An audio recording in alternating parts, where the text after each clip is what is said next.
kita tunggu insyaallah. Betul. Bismillahirrahmanirrahim. Alhamdulillahirabbil alamin. Allahumma shalli wa sallim ala sayyidina Muhammadin miftahi babi rahmatillah adada ma fi ilmillah salatan wa salaman daimaini bidawami mulkillah wa ala alihi wa sahbihi. Allahumma salli ala sayyidina Muhammadin salatan taftahu biha lana futuhal arifin wa tufaqihuna biha fid din wa ala alihi wa sahbihi. Allahumma salli wa sallim ala al-habibil mahbub habibi rabbil marbub. Assalamualaikum warahmatullahi wabarakatuh. Alhamdulillah kita berada di majelis cinta. Mulai duduk tadi saya disuguhi bahasan tentang cinta dan kata-kata orang-orang yang lagi mabuk cinta. Memang cinta ini 5 huruf dalam bahasa Indonesia, tapi semua huruf dan kalimat tak akan pernah habis digunakan untuk mengungkap cinta. Karena itu cinta tak perlu diungkapkan dengan banyak kata-kata, tapi cukup dengan pandangan mata. Nah, cukup dengan pandangan mata yang menerjemahkan semua bahasa yang tersirat di dalam jiwa. Ini kalau diteruskan kita mabuk semua. Alhamdulillah tadi terangkan oleh beliau bahwasannya jatuh cinta itu mudah. Jatuh cinta itu mudah.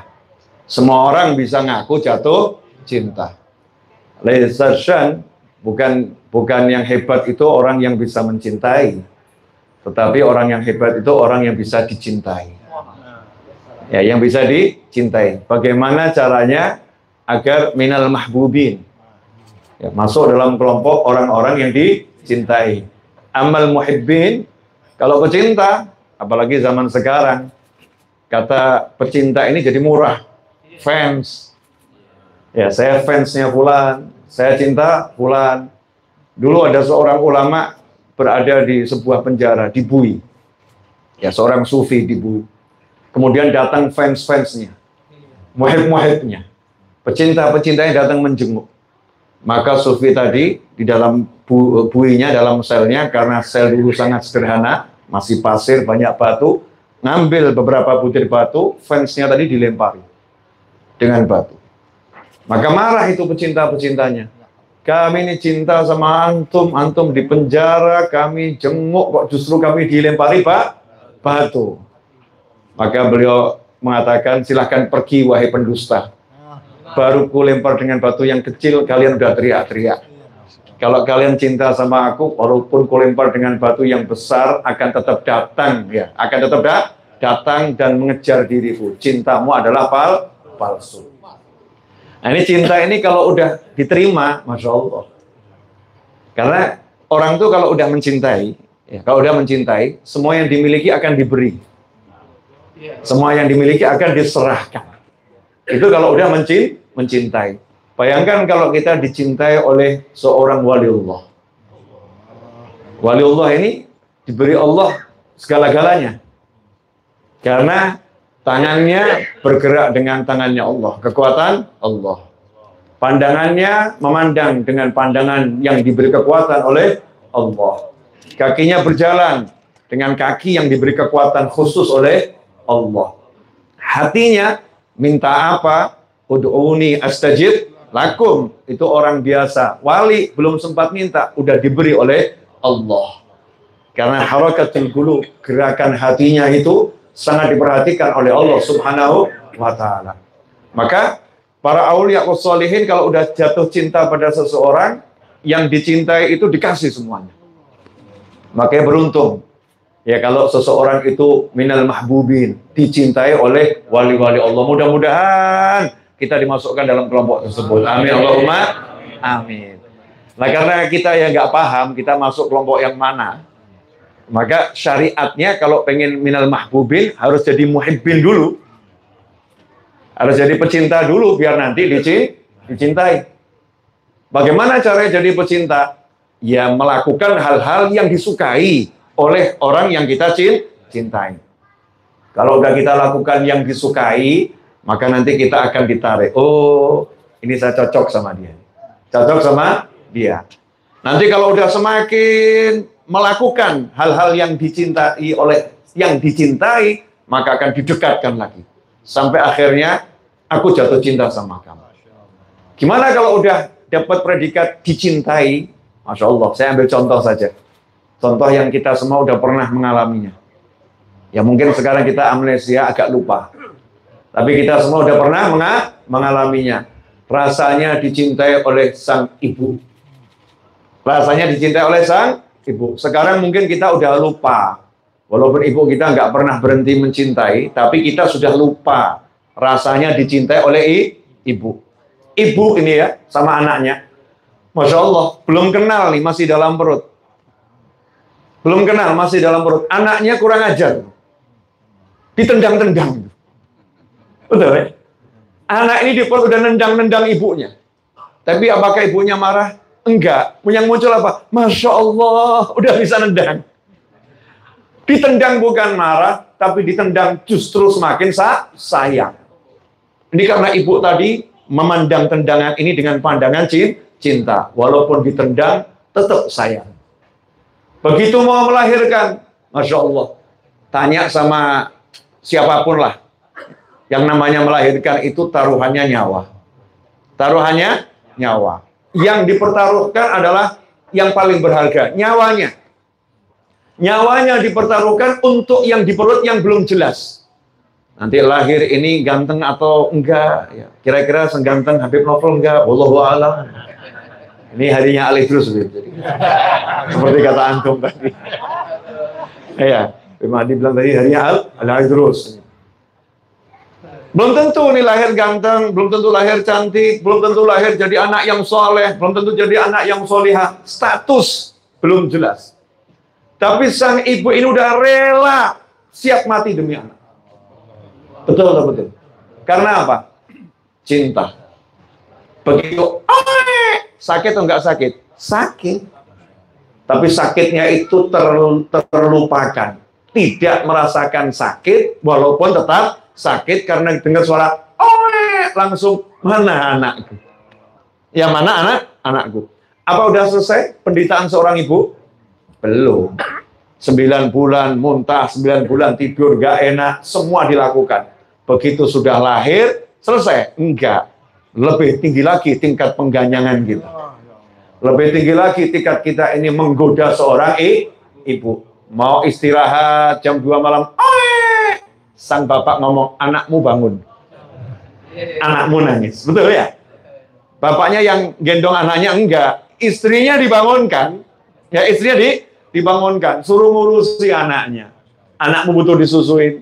Ternyata, oh enggak. Dia bukan butuh ASI. Kelihatannya keluar kotoran dari belakangnya. Dia lagi buang hajat besar. Apakah ibu mengatakan malam-malam kamu buat susah ibu, aroma enggak sedap? Enggak. Dibuka itu kotoran dengan penuh cinta, dibersihkan dengan penuh cinta, kemudian dikasih aroma yang wangi, setelah itu pantat anaknya dicium. Masya Allah. Wangi. Kenapa? An-nazar bil hub, melihat dengan cinta. Kata Habib Ali Al-Habsyi radhiyallahu ta'ala mu'allif Simtudurat, begitulah cinta seorang ibu kepada anaknya. Padahal Allah Ta'ala maha mencintai. Allah Ta'ala maha mencintai. Maka Allah itu kalau memperlakukan hamba-hambanya yang berdosa, tapi kalau dicintai sama Allah Ta'ala, maka Allah nggak melihat dosanya lagi.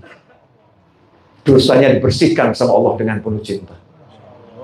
Dosanya itu disingkirkan sama Allah dengan penuh cinta. Kemudian ditutupin sama Allah Ta'ala. Dikasih wangi-wangi sama Allah Subhanahu wa Ta'ala. Setelah itu dipamerkan sama Allah Ta'ala. Ini yang ku cinta. Ini kalau udah dicintai oleh Allah Subhanahu wa Ta'ala. Dan para awliya wassalihin meniru akhlaknya Allah. Yang meniru akhlaknya Allah. Begitu wali itu cinta dengan seseorang, nggak lihat lagi kekurangannya. Ditutup. Makanya dikatakan, pandangan yang cinta itu kotoran nggak kelihatan. Pandangan yang benci, kebaikan nggak kelihatan. Pandangan yang cinta, kotoran nggak kelihatan. Kelihatannya indah semua. Tapi pandangan yang benci, kebaikan nggak kelihatan. Naudzubillah min dzalik. Contoh, baginda Muhammad sallallahu alaihi wasallam. Rasulullah SAW. Manusia yang paling ahli mencintai dan manusia yang paling dicintai. Sallu ala Nabi. Tadi saya baca di awal satu sholawat yang diperoleh Habib Ali Habsyi dalam sebuah mimpi. Ya, dalam sebuah mimpi. Allahumma salli wa sallim alal habibil mahbub habibi rabbil marbub. Ini sholawat diperoleh Sohibil Maulid dalam sebuah mimpi.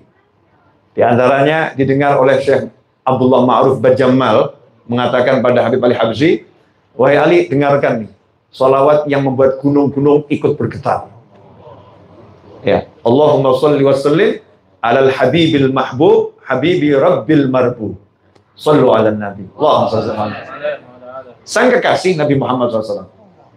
Bagaimana cintanya kepada para sahabat khusus? Karena sahabat ini kan ya macam-macam. Ada level khusus, ada level biasa. Tapi Imam Junaid radhiyallahu ta'ala, pemimpinnya para sufi, ketika ditanya, mana yang lebih utama? Wali yang tertinggi atau sahabat yang paling rendah? Maka dijawab, Sab'in Junaid. 70 orang seperti aku dibandingkan satu sahabat yang paling rendah. Masih jauh lebih hebat sahabat yang paling rendah. Karena makomnya sahabat nggak bisa didahului oleh siapapun. Sahabat melihat Nabi Muhammad Sallallahu Alaihi Wasallam. Tapi ada sahabat-sahabat khusus, semisal Ahlul Badar, sahabat yang ikut perang Badar. Kita masih ingat kisah ada satu sahabat yang membocorkan rahasia perjalanan Nabi Muhammad Sallallahu Alaihi Wasallam, yaitu Sayyidina Hatib bin Abi Balta'ah radhiyallahu ta'ala anhu. Ketika baginda Muhammad SAW berangkat dari Madinah mau Fathul Makkah, rencana perjalanan Nabi itu SAW dirahasiakan. Tapi Hatib bin Abi Balta'ah radhiyallahu ta'ala anhu membocorkannya. Maka turun malaikat Jibril dari langit, ngasih tahu Nabi Muhammad SAW. Coba lihat ya. Ini yang berbuat salah sahabat mulia yang luar biasa. Apakah langit membocorkan rahasianya? Enggak. Karena minal mahbubi, yang dicintai sama Allah Ta'ala. Maka Allah cuma ngomong pada malaikat Jibril, sampaikan pada Nabi Muhammad SAW, ada yang membocorkan rahasia perjalanan. Namanya nggak disebut. Aibnya nggak dibuka. Maka Rasulullah SAW pun memerintahkan Sayyidina Ali bin Abi Thalib radhiyallahu ta'ala anhu dan satu sahabat yang lain, coba kejar tuh, ada seorang wanita yang membawa surat. Yang membawa surat menjelaskan strategi untuk Fathul Makkah. Maka dikejar sama Sayyidina Ali bin Abi Thalib, singkat cerita, ketemu wanita tadi, setelah diinterogasi dengan sedikit ancaman, kalau kamu nggak ngaku, maka kamu akan saya telanjangi. Kamu akan saya telanjangi. Saya buka semua pakaianmu, saya teliti satu persatu. Akhirnya wanita itu mengeluarkan surat dari sanggulnya. Ini. Nanya Sayyidina Ali, dari siapa ini? Hatib bin Abi Balta'ah. Jadi tahunya itu dari siapa? Karena wanita itu yang mengaku. Bisa saja Allah bilang sama malaikat Jibril alaihissalam. Bisa saja saat itu langsung Allah kasih tahu siapa yang membocorkan. Tapi karena ini orang-orang yang dicintai oleh Allah Subhanahu wa ta'ala, maka Allah menjaga kehormatannya. Sampai akhirnya datang Sayyidina Ali dan mengatakan, ini ya Rasulullah, dan sesungguhnya ini yang bocorkan Hatib bin Abi Balta'ah radhiyallahu ta'ala. Sayyidina Umar bin Khattab, Sayyidina Umar ini memang macan ya, Al-Faruq, yang memang sifatnya itu tegas, ya sifatnya tegas, langsung mengeluarkan pedang. Izinkan aku menggal leher munafik ini, wahai Rasulullah. Marah Sayyidina Umar. Apa yang dilakukan oleh Nabi Muhammad SAW? Apakah Rasulullah kemudian mengatakan iya? Apakah Rasulullah mengatakan hajar? Apakah Rasulullah mengatakan ini keterlaluan? Saya Rasul yang termulia, rahasia saya dibocorkan. Apakah seperti itu? Tidak. Nabi memanggil Hatib bin Abi Balta'ah. Betul kamu yang melakukannya. Betul ya Rasulullah. Tapi bukan karena saya mau murtad, bukan saya benci sama agama saya. Masalahnya kalau sahabat-sahabat ini di Mekah, mereka punya kenalan yang jaga rumahnya. Rumah saya nggak ada yang jaga, nanti kalau rusuh repot. Kalau rusuh repot, nanti terjadi penjarahan-penjarahan. Maka cuman berapa orang yang saya kasih tahu, imbalannya mereka akan jaga rumah saya. Maka di situ Nabi bersabda SAW yang maknanya, sesungguhnya Allah telah berkata kepada sahabat-sahabat yang ikut perang Badar, "I'malu ma syi'tum fa inni qad ghafartu lakum." Bukannya dimarah sama Nabi, justru diumumkan, ini Hatib bin Abi Balta'ah, Allah udah buat pengumuman, silahkan berbuat seperti apapun, aku udah ampuni dia. Dia dan kawan-kawannya ahli Badar udah diampuni oleh Allah Subhanahu wa Ta'ala. Nah, ini orang yang dicintai Allah, meskipun punya salah yang besar, bahkan diumumkan min ahlil jannah. Karena minal mahbubin, dicintai oleh Allah Subhanahu wa Ta'ala. Karena itulah kesalahannya orang-orang yang dicintai jangan disamakan dengan kebaikannya orang-orang yang belum dicintai. Ya, ini saya ambil contoh boleh? Boleh ya? Yang udah punya anak paham insya Allah. Kalau kamu punya anak, terus anakmu berbuat salah, dicaci maki orang, senang atau sedih? Sedih. Kira-kira yang mencaci maki kamu cintai atau kamu jadi gak suka sama dia? Yang mencaci maki ini ngomong bener, anakmu begini, anakmu begini, anakmu begini. Omongannya bener, anaknya salah ini. Anaknya salah, tapi hatinya seorang ayah dan ibu gak bisa suka sama orang yang mencaci maki tadi. Justru dia melindungi anaknya, tenang nak. Ya, kamu anakku, seburuk apapun kamu anakku.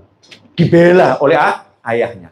Ini baru seorang ayah atau ibu pada anaknya. Lantas bagaimana Allah Ta'ala kepada hamba-hamba yang dia cintai? Oh, itu ampunan miliknya Allah. Surga miliknya Allah. Neraka miliknya Allah. Makanya kita jangan pernah ngurus kesalahannya orang lain. Siapa tahu orang-orang itu termasuk yang dicintai Allah Ta'ala. Nggak ngerti kita. Kadang-kadang kita lidahnya ini, Masya Allah, tergesa-gesa. Ikut-ikut setan. Ada fulan kok sekarang begitu dia ya. Kok sekarang dia begitu ya. Dia seperti itu. Kita celah, caci maki orang. Yang mungkin orang itu minal mahbubin. Orang-orang yang dicintai oleh Allah, dicintai oleh Nabi Muhammad SAW, dan dicintai oleh para aulia wassalihin. Kita kembali ke permasalahan awal tadi. Gimana caranya masuk dalam kelompok yang dicintai? Tiru ahli Badar. Ahli Badar ini nggak serta-merta minal mahbubin. Ya, nggak serta-merta minal mahbubin. Mereka berjuang. Nyawanya dipertaruhkan, hartanya diserahkan, dirinya dipersembahkan. Berjuang bersama Nabi Muhammad SAW. Maka Rasul pun membalas, ini orang-orang yang kucintai Allah. Nah, kalau kita pengen dicintai para wali, hadir majelis, nyumbang nggak pernah. Padahal duitnya banyak. Duitnya sisa-sisa. Tahu kiainya, tahu gurunya, tahu ustadznya, butuh dana untuk pembangunan. Serupiah pun nggak kuat. Terus mau minal mahbubin, nanti dulu. Minal hadirin. Minal hadirin. Coba lihat perintah Nabi Muhammad SAW. Kun aliman, au muta'alliman, au mustami'an, au muhibban, wala takunil khamis fatahlik o kama qala sallallahu. Jadilah orang yang alim. Jadilah orang yang alim. Ini orang yang alim ini udah otomatis dicintai oleh Allah Subhanahu wa Ta'ala. Au muta'alliman, yang betul-betul cari ilmu. Kalau nggak bisa mustami'an, pendengar. Au muhibban. Yang muhibban ini Masya Allah, walaupun nggak ikut ta'lim, nggak pernah hadir, wala minal hadirin, hadir nggak pernah. Muta'allim enggak, belajar sungguh-sungguh juga enggak. Apalagi jadi orang alim, tapi muhib, pecinta. Oh itu Yai mau ada pengajian di sana ya? Iya. Udah ada yang kasih makan berjamaah belum? Belum. Udah, saya yang beresin. Orangnya nggak pernah dikenal nih. Oh itu Yai, Ustadz guru lagi bangun pondok ya? Iya.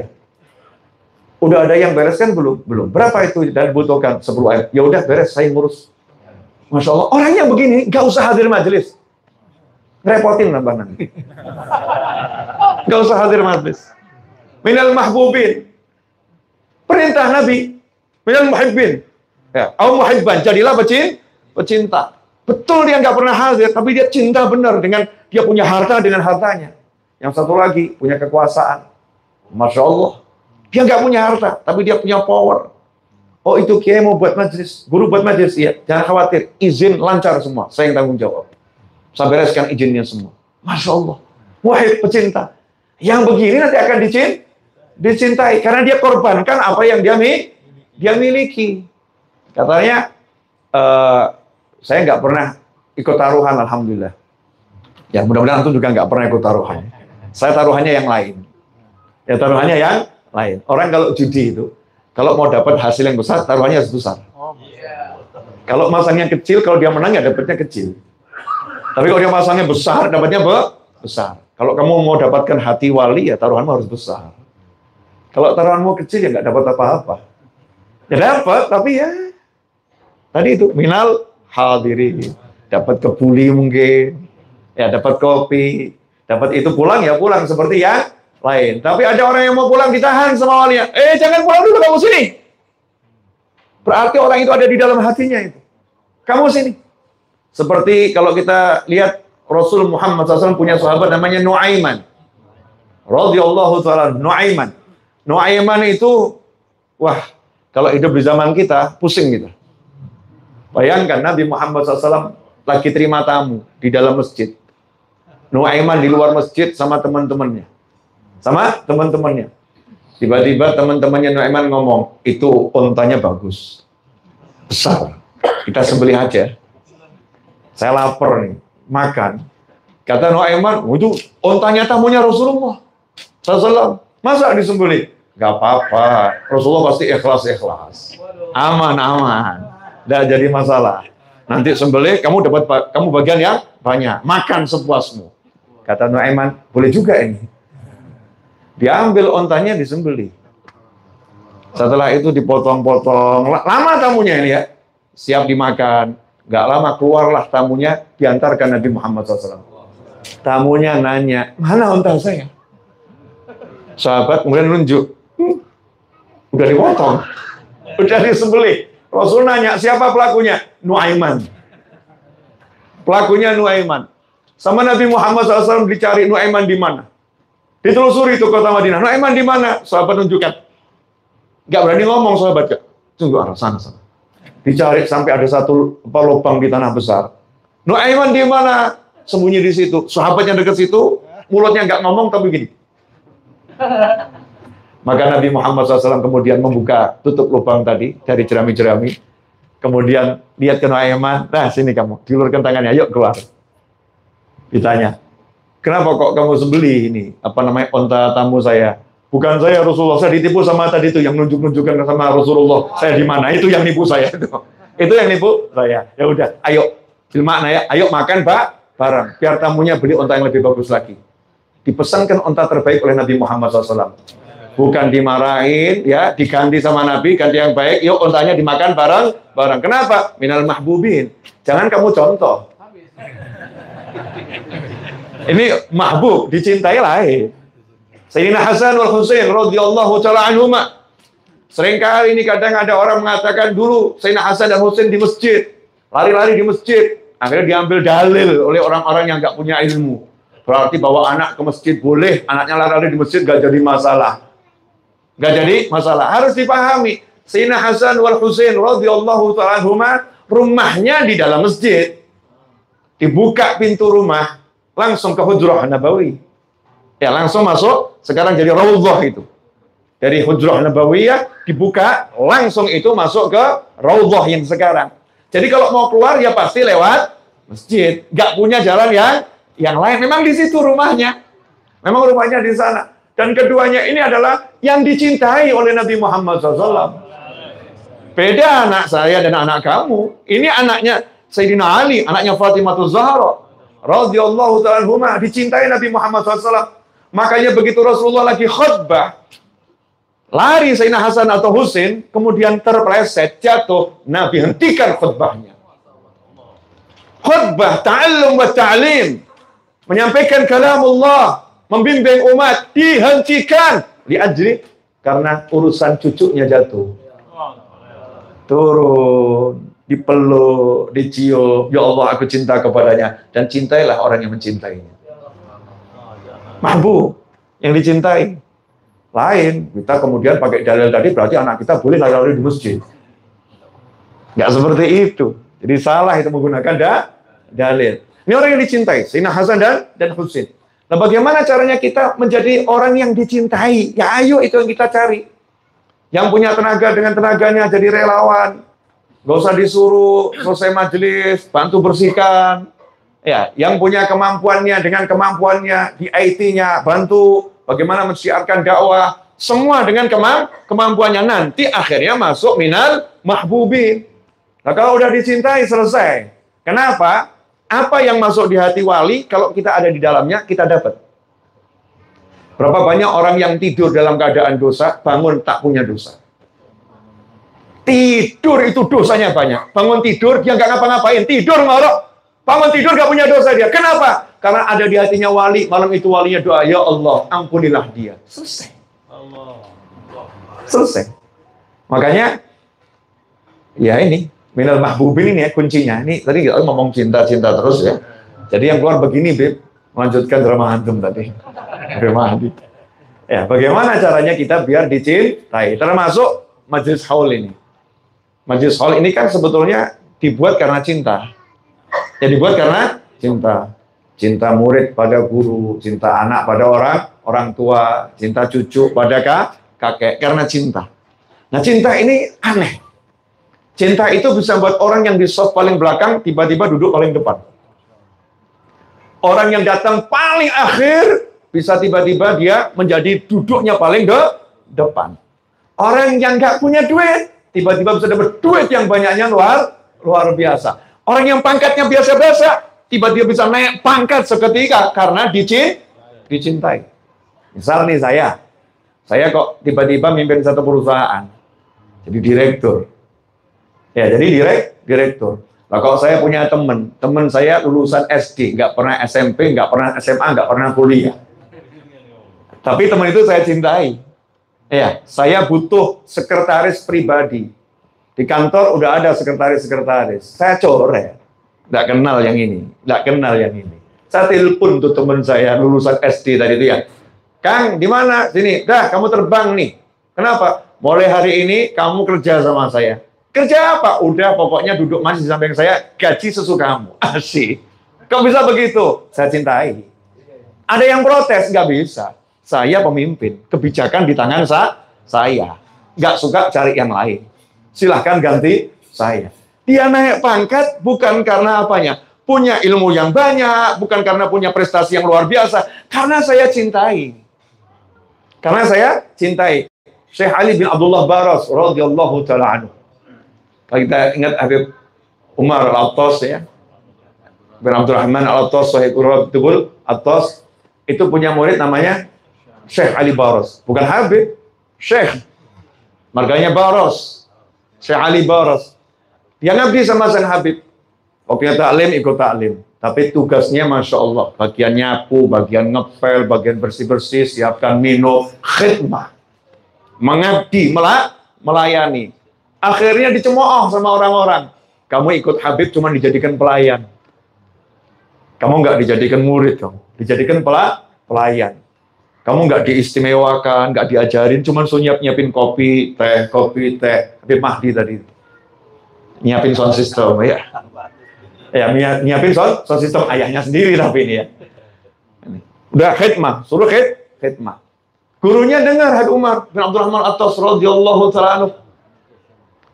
Khadimnya yang dicintai, dicintai dicaci orang, dihina orang. Marah nih gurunya, cuman marahnya wali lain. Dipanggil muridnya, sini kamu. Ada apa guru? Hari ini juga kamu saya ijazahkan ilmu yang Nabi diutus pun belum dapat, malaikat mugarab nggak punya. Ini kalimat ini pasti ada yang nanya nih, kok aneh gitu ya? Minta dalil. Aduh, orang zaman sekarang ini kebanyakan minta dalil. Tapi saya jelaskan, kali ini live streaming, nggak dijelaskan kan bahaya nanti. Orang bingung gitu ya. Akhirnya, detik itu juga Syekh Ali Baras ilmunya tiba-tiba sama dengan gurunya. Kemudian diusir sama gurunya. Mulai hari ini, ya kamu harus pindah ke sana. Nggak boleh tinggal sama saya. Loh guru jangan, saya mau di sini saja. Nggak bisa. Dua pedang nggak boleh dalam satu sarung yang sama. Guru lebih baik saya bodoh saja. Yang penting sama kamu. Ini muhib betul. Pecinta. Lebih baik saya bodoh asal berdua dengan kamu. Daripada saya pandai tapi saya jauh dari kamu. Nggak bisa. Memang takdirnya begini. Ya kamu harus pindah ke sana. Nah, ditanya ini sama ulama. Kok bisa ada orang mengatakan saya beri kamu ilmu yang Nabi pun belum dapat. Kenapa? Karena aziznya ilmu. Kemuliaan ilmu. Allah nggak memberikan ilmu itu pada satu orang mutlak. Enggak. Ya, nggak memberikan ilmu satu orang mutlak. Contoh, Nabi Musa alaihissalam. Nabi Musa itu kurang apa? Kalimullah. Diajak bicara langsung sama Allah Ta'ala. Tanpa Jibril alaihissalam. Langsung ke relung hatinya. Oleh Allah subhanahu wa ta'ala. Tapi Allah bilang, Khidir itu lebih alim dari kamu. Nabi Musa nggak punya ilmu yang dimiliki Nabi Khidir. Nabi Khidir nggak punya ilmu yang dimiliki Nabi Musa alaihissalam. Yang kedua, malaikat. Mugharrab. Malaikat yang ada di jannah sana. Ketika Nabi Adam alaihissalam diciptakan. Nabi Adam diciptakan, malaikat yang mugharrab, yang terdekat, senior malaikat dikumpulkan sama Allah subhanahu wa ta'ala, dikasih ujian. Ini benda ini namanya apa? Malaikat geleng kepala semua, nggak tahu ya, nggak ngerti. Nabi Adam alaihissalam yang baru diciptakan. Yang baru diciptakan. Sama Allah diperintahkan, coba sebutkan. Disebutkan dengan fasih jawabannya oleh Nabi Adam alaihissalam. Disitulah malaikat mengatakan, Subhanaka la ilma lana illa ma'allamtana innaka antal alimul hakim. Nah, Syekh Ali Baros tadi dapat ilmu dari mana? Khidmah, mahbub, dicintai. Al-Habib Ali bin Muhammad bin Husain al-Habsyi karena dicintai oleh Abu Bakar al-Attas. Abu Bakar al-Attas ini gurunya Habib Ali mengatakan, saya udah sodorkan kamu ke Rasulullah lebih dari 20 kali. Ya Rasulullah, ini ahli muridku. Ya Rasulullah, ini ahli muridku. Jadi dipamerkan ya, tolong perhatikan. Gurunya yang memamerkan, muridnya nyantai. Bahkan di situ Abu Bakar Al-Atas mengatakan, wahai Ali, gak usah amal yang berat-berat. Saya udah amal yang banyak, cukup buat kamu juga. Tuh, guru. Tapi muridnya ya amalnya berat-berat. Ini kan bahasa cinta tadi ya. Bahasa cinta itu serba lebay. LBY. Itu bahasa cinta. Karena nggak ada kata-kata yang bisa mengungkapkan isi. Nggak ada. Maka kalimatnya itu melambung. Ya seperti tadi. Ya seperti tadi ketika ngasih ilmu. Nah Habib Ali ini sholat tarawihnya 10 juz setiap 20 rakaat. Jadi 3 hari sekali khatam. Berjamaah itu. Ya berjamaah, amalnya luar biasa. Tapi gurunya ngomong, udah kamu nggak usah amal yang berat. Itu urusan aku, amal sudah cukup. Kamu ngajar saja.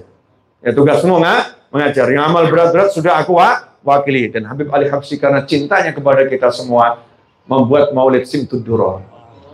Di situ beliau menjamin siapa yang membaca Maulid Simtud Duror secara istiqomah, maka dia mendapatkan kelebihan-kelebihan yang diperoleh wali-wali terdahulu dengan mujahadah-mujahadah yang besar.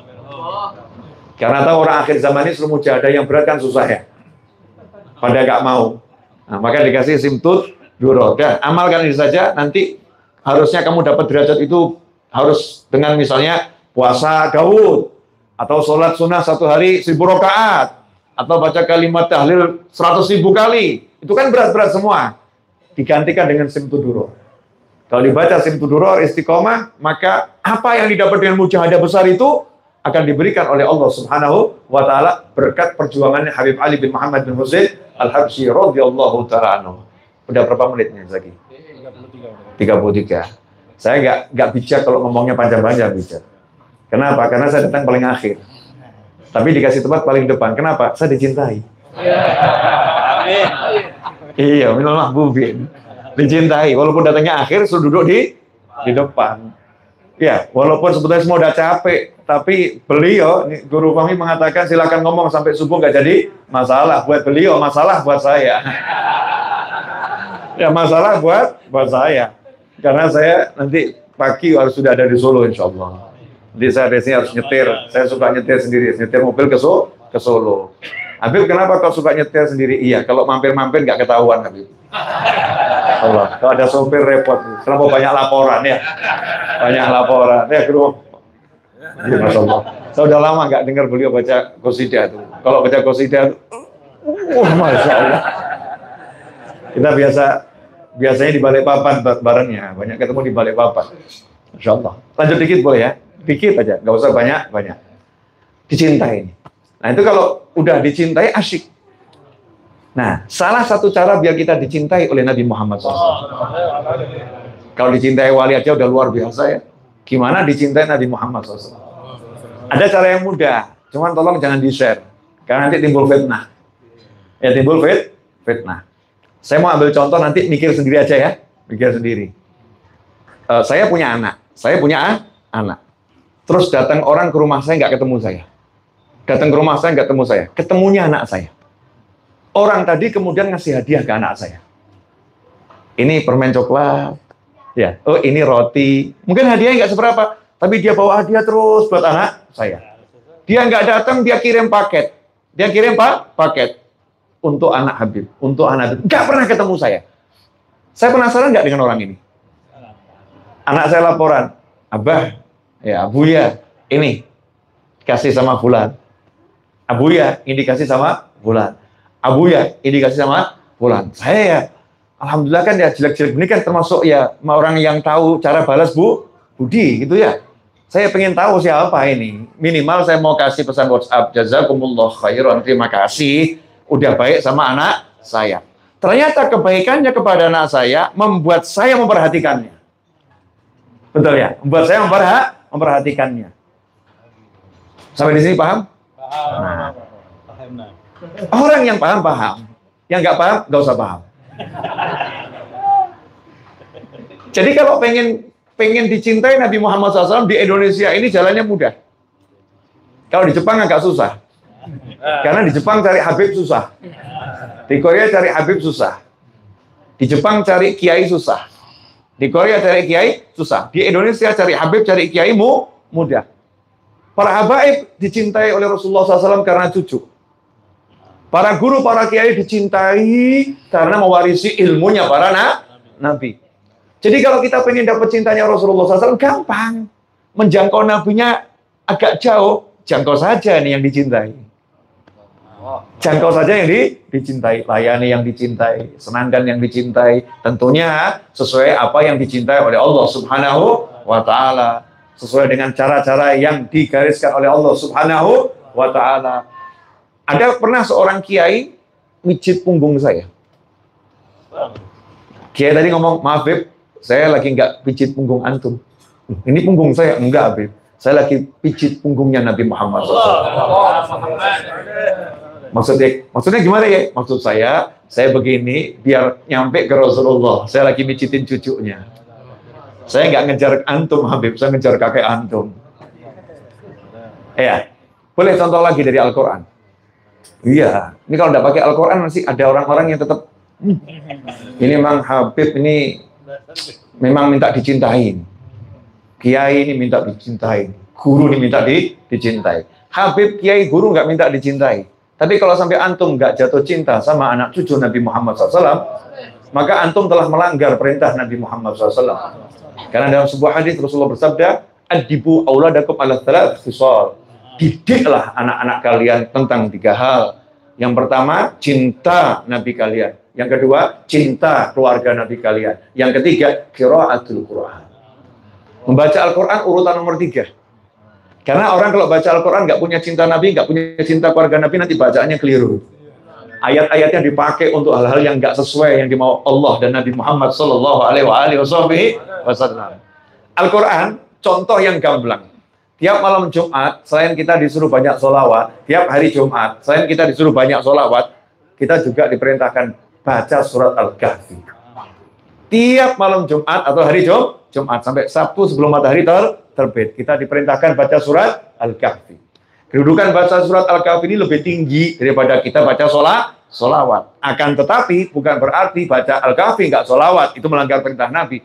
Karena Nabi Muhammad SAW memerintahkan baca surat Al-Kahfi, memerintahkan perbanyak sholawat di malam Jumat dan di hari Jumat. Maka orang beriman jalankan duanya. Kayak nggak punya waktu saja. Seakan-akan waktunya habis kalau baca surat Al-Kahfi, kemudian nggak bisa baca sholawat. Kalau baca sholawat, nggak bisa baca surat Al-Kahfi. Apa hikmahnya baca surat Al-Kahfi? Di antaranya agar kita ngerti bagaimana Allah menunjukkan cintanya Allah kepada wali-walinya. Cintanya Allah pada walinya. Di bagian mana, Bib? Kisah Nabi Khidir alaihissalam dan Nabi Musa alaihi salam. Ketika beliau berdua berjalan, Nabi Khidir dan Nabi Musa alaihi salam berjalan, melihat ada satu rumah yang akan roboh. Tapi cerita kan bukan dari situ. Kalau dari situ nggak seru. Cerita dari mana? Rumah itu di sebuah desa yang seluruh warganya minal bukhala. Satu desa, desa pelit. Satu desa nggak ada yang dermawan, nggak ada, pelit semua. Dua nabi yang kalau kita lihat cerita sebelumnya, Nabi Musa dan Nabi Khidir itu karena dilihat wajahnya menyenangkan, dimasukkan di kapal gratis, nggak usah bayar. Kenapa? Wajah orang baik-baik. Jadi ini apa namanya, face member. Ya, pakai wajah ini saja, oh dapat diskon langsung. Karena sudah apa namanya, wajah dikenal orang baik. Di Al-Quran begitu kan, gratis. Kapalnya bagus, dirusak sama Nabi Khidir. Ternyata biar tidak disita. Nah setelah perjalanan lapar, nggak punya uang, nggak bisa beli jajan. Kalau nggak makan bisa mati. Mempertahankan nyawa wajib. Maka Nabi Khidir ngajari Nabi Musa untuk minta. Ini minta hukumnya wajib untuk nyambung nyawa saja. Ketuk pintu. Setiap pintu yang diketuk, cuma diminta makan dikit, nggak ada yang ngasih. Kampung bukhala. Alhamdulillah di Indonesia nggak ada kampung seperti itu. Ya, nggak ada kampung seperti itu. Begitu sampai satu rumahnya mau roboh, Nabi Khidir ngasih pekerjaan yang aneh. Yuk, kita jadi tukang bangunan, yuk jadi kuli bangunan. Lapar ini. Jadi kuli bangunan, kita bangun rumah ini yuk, sampai rumahnya nggak roboh. Pertanyaan saya, kalau Nabi Musa protes wajar nggak? Wajar. Oh, ini kampung orang bakhil, orang pelit, minta makan nggak dikasih, kenapa rumah mau roboh? Kita capek-capek ngurusin. Kalau mau ngurusin tempatnya orang baik. Disitulah selesai, udah hatam. Jangan lanjutkan lagi nih, berguru sama saya. Saya ungkap rahasianya, kata Nabi Khidir alaihissalam. Rumah ini milik dua anak yatim, tapi bukan berhenti di situ. Kana abuhuma salihah. Anak yatim ini kan itu artinya bukan yang sekarang. Kana abuhuma, bukan ayahnya yang sekarang, bukan kakeknya, kan jauh. Ayahnya yang dulu. Ahli tafsir mengatakan siapa yang dimaksud? Kakek yang ketujuh. Ayahnya punya ayah yang ketujuh. Jadi kakeknya yang ketujuh ini minas sholihin. Berarti kalau yang keenam mungkin biasa-biasa saja. Yang kelima mungkin biasa-biasa saja. Yang di atasnya ayah kandungnya mungkin biasa-biasa saja. Tapi yang ketujuh kana minas sholihin. Karena yang ketujuh minas sholihin dicintai Allah, maka cucunya pun dicintai Allah Ta'ala.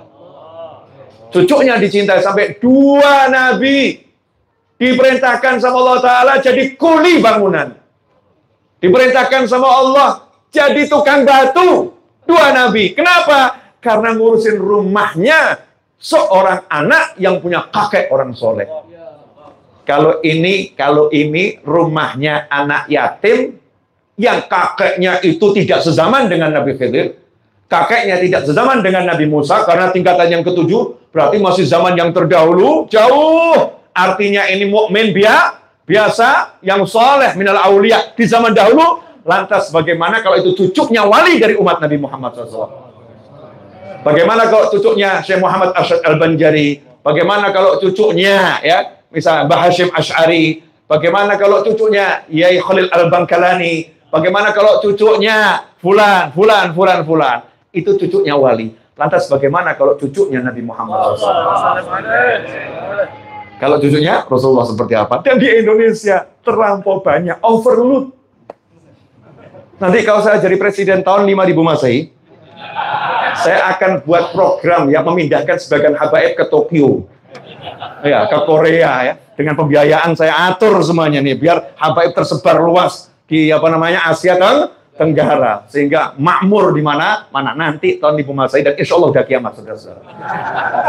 Ya kelamaan usia dunia, lebih cepat kiamat lebih baik biar kita cepat masuk surga. Karena kita nggak akan masuk surga sebelum kiamat tiba baru nanti kebangkitan, mahsyar, hisab, baru jannah awilar. Insyaallah min ahlil jannah. Jelas semuanya? Jadi enaknya gimana? Minal mahbubin atau minal muhibbin? Minal mahbubin, tapi berjuang dulu. Jadi muhibbin. Kalau udah muhibbin nanti minal mahbubin. Itu. Nah, kalau saya mau cari yang asik-asik saja. Saya mau jadi orang yang dicintai. Ya jadi orang yang dicintai, tapi ya usaha untuk mencintai. Jazakumullah khairan. Terima kasih atas majelis yang indah ini, suasana yang menyenangkan ini. Tadi saya turun dari mobil dikasih payung, saya nggak mau. Ya kenapa? Di luar ada yang kehujanan soalnya. Jadi biar nanti kehujanan, biar nggak bisa buat dalil sama saya. Habib kami kehujanan, saya ngajak podo. Nah, saya juga kehujanan, bukan cuman kamu. Saya nggak mau mereka lebih mulia dari saya. Mau. Saya kalau itu fastabiqul khairat, berjuanglah mencapai ke tingkat kebaikan yang tertinggi. Hakadza alafu minkum. Dan terima kasih karena satu lagi boleh, satu lagi. Penting ini penting. Mumpung ingat, Habib. Afwan Habib. Mumpung ingat. An-nazar, pandangan. Ya pandang. Ini penting. Ajak anak-anak kita untuk mandang wajahnya orang-orang yang dipandang punya kesolehan atau cucunya orang-orang soleh. Mandang ini penting. Makanya para habaib itu kalau ada acara, ada majelis itu dikumpulkan para habaib, ya kalau datang dari Hadramut atau dari mana, dari Mekah, Madinah, dikumpulkan. Habib, Allah. Baru ngomong bab nazar muncul beliau. Masya Allah. Masya Allah. Sampai Habib. Jadi pandangan ya, pandangan ini penting luar biasa. Dikumpulkan habaib agar apa? Agar kita bisa memandang. Lihat saja. Gak usah banyak ngomong, pandang. Kenapa? Siapa tahu yang kita pandang, satu ya, siapa tahu yang kita pandang itu pernah memandang orang yang pernah melihat Nabi Muhammad SAW. Jadi contoh, Habib Hud, udah berapa banyak yang beliau pandang?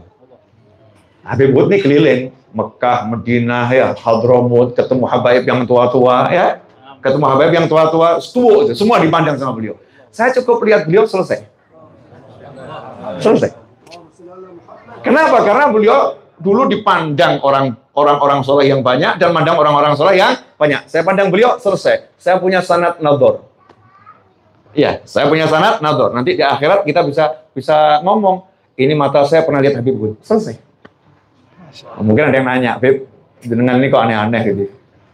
Apalagi ini banyak loh kiai, ya, masyayikh, para guru, para habaib yang ketemu dengan orang-orang soleh. Saya ketemu guru Kasful. Guru Kasful ketemu ayahnya. Ayahnya ketemu. Terus begitu. Lihat. Saya sedikitnya dari kelas 2 SD lihat Habib Anis. Al-Habsyi. Dari kelas 2 SD. Kemudian 10 tahun terakhir tiap hari saya. Wong saya mantu cucu. Ya, sekamar saya di depan kamar Habib Anis. Tiap hari saya makan bareng ya, makan bareng, lihat terus. Jadi ya bejo, beruntung. Ya, beruntung. Saya ketemu Habib Salim Asyadri. Saya ketemu Habib Umar bin Hafid, melayani beliau-beliau. Ketemu Habib Zain bin Semit, melayani beliau-beliau. Ketemu para habaib, saya lihat, puaskan. Saya ketemu Habib Muhammad Al-Haddad. Habib Husain ya, Habib Husain bin Muhammad Al-Haddad, saya ketemu. Saya puas-puas lihatnya. Ada apa dengan lihat ini? Sederhana saja.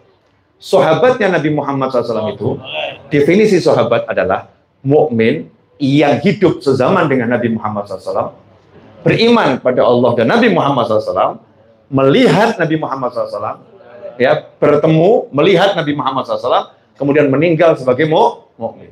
Artinya, kalau di zaman Nabi Muhammad SAW ada satu mukmin meninggal sebagai mukmin dan tidak bertemu Nabi Muhammad SAW, maka dia bukan sahabat. Contohnya Sayyidina Uwais Al-Qarani radhiyallahu ta'ala. Sayyidina Uwais itu datang loh ke Madinah, tapi nggak ketemu Nabi.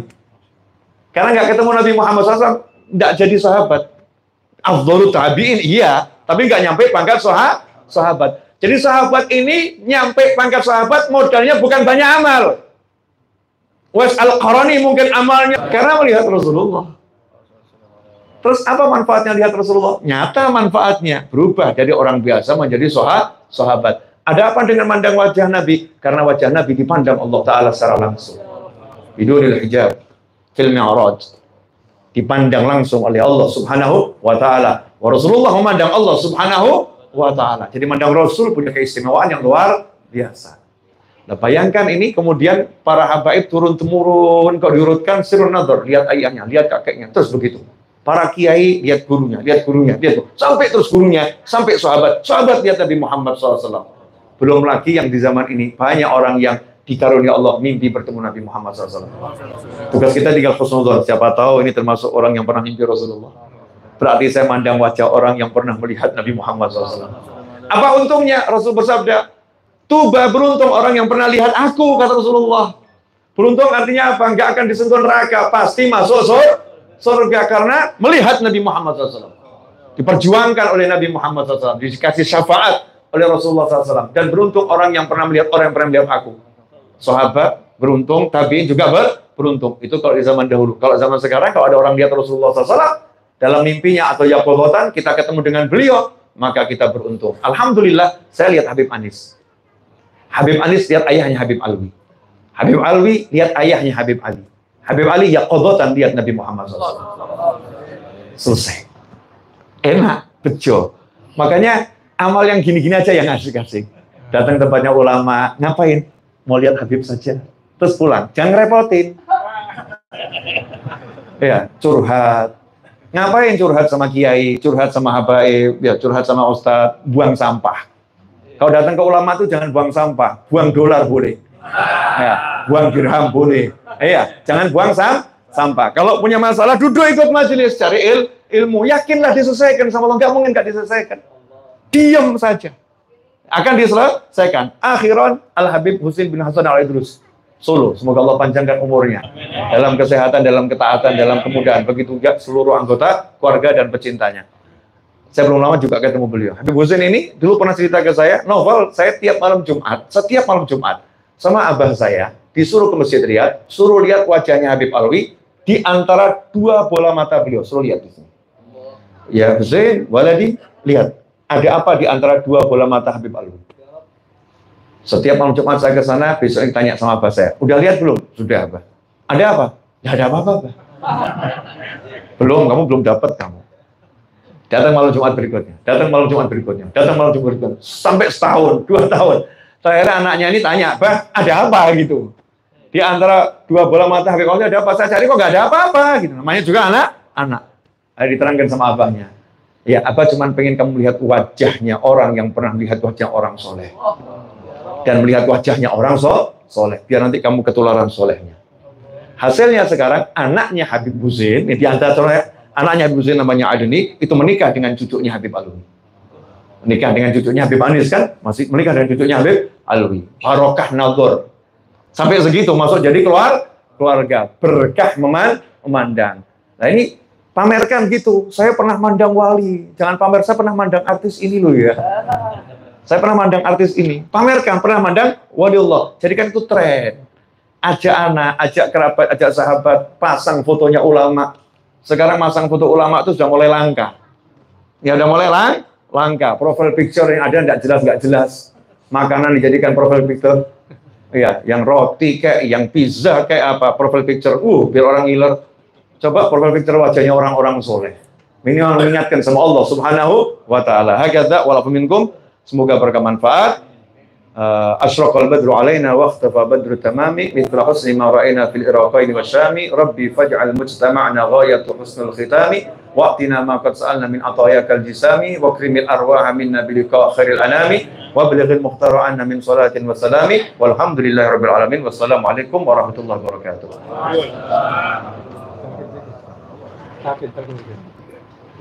Ya Rasulullah sallallahu alaihi wasallam wa